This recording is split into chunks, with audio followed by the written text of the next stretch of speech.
เอาสบายดี FC ทุกคนเนาะบอกว่า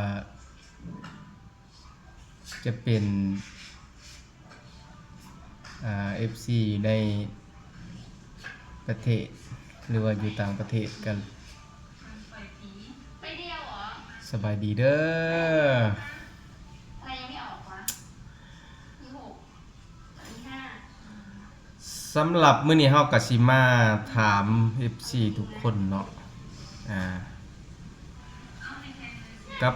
เหตุการณ์ที่มันเกิดขึ้นเนาะอยู่ตะเวนออกกลางเนาะระหว่างอิหร่านกับอิสราเอลและก็สหรัฐอเมริกาเนาะมันเกิดขึ้นอยู่ในสงครามฮอร์มุซเนาะแต่ว่าอยู่เขตอาเซียนของเฮานี่โอ้ได้รับผลกระทบหนักเนาะ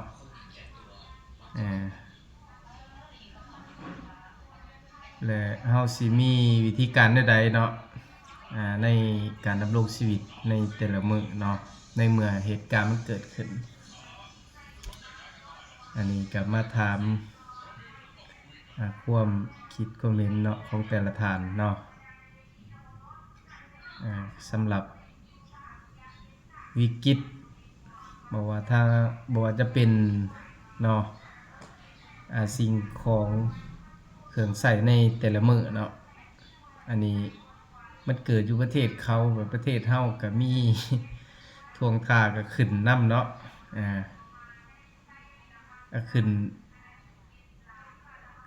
คือเกลือเนี่ยก็ขึ้นว่าซั่นซะเนาะผลิตในประเทศตัวเองก็ขึ้น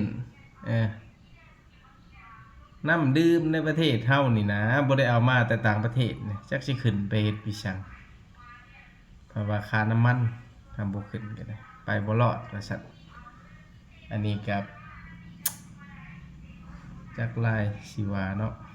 ทุกคน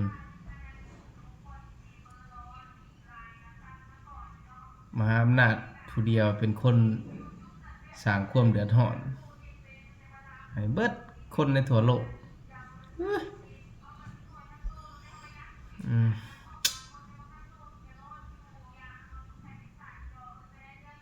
นี่แหละ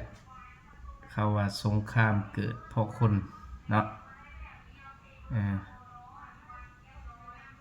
อยู่ไผอยู่มันก็บ่เป็นบ่ทานเด้ยไม่กระเดือดร้อนนี่ มนุษย์หาเช้ากินค่ำนี่ลำบากเด้ทานผู้ใหญ่เอ้ย เอาก็ยังมีข้อดีอยู่บ่ว่าเนาะถ้าปุ๋ยบ่แพงเนาะน้ำมันบ่แพงอยู่บ้านเฮานี่ก็ยังเฮ็ดนากินข้าวคือเก่าเนาะก็บ่มีปัญหาหยังดอกไผมีคำเห็นต่างใดๆแล้วก็นั่นเนาะ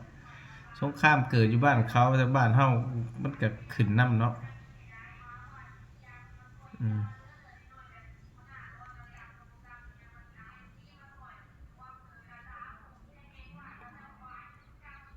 ยิงกันสนั่นเนาะเว้ากันก็บ่เข้าใจ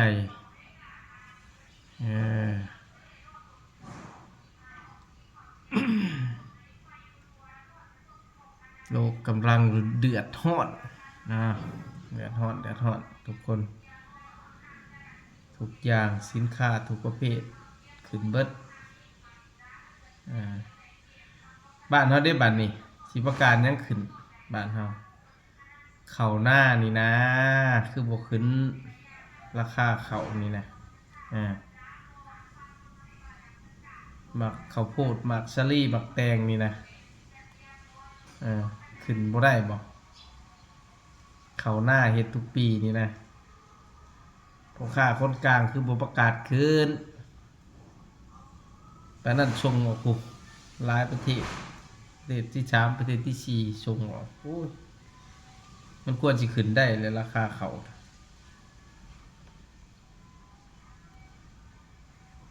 ขายขึ้นดิฉัน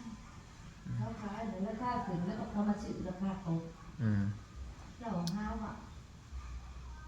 เราไปแค่ของมึง น่ะนอน นอนไปได้แล้วเราไปถึงเราไปถึงก็มา เออเอาไม้ซะ อืม อืม ที่บุขึ้นยัง ขึ้นบ่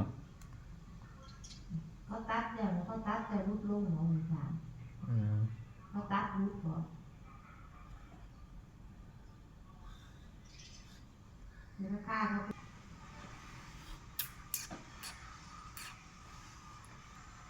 ราคาเขาดีรูปจะเป็น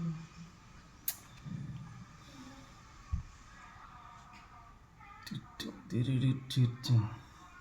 ยบราคาคืออยู่บนถึง อ้าวก็ขึ้นเบิดนั่นแหล้วเบิ่งแง่หูก่อน แม่ของเรื่อง น่ะอืมเป็นตาแง่อยู่บ่หึ หู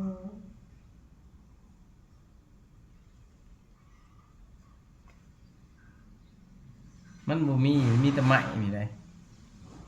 ผู้ชายปล่อยมือมา เอ้ย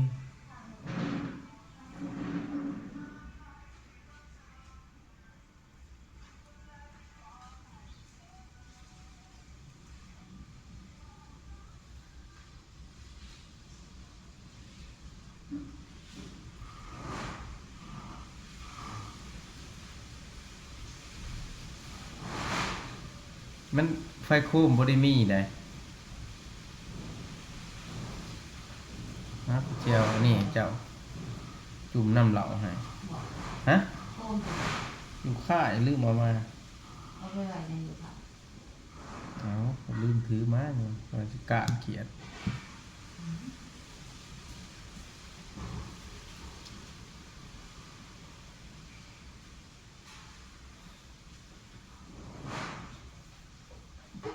มา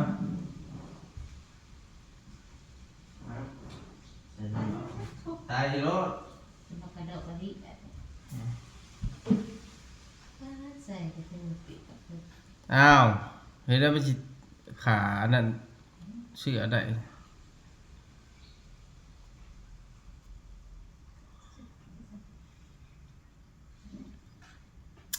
บ๊ายบาย FC ทุกคนฝากกดไลค์กดแชร์นี่เด้อ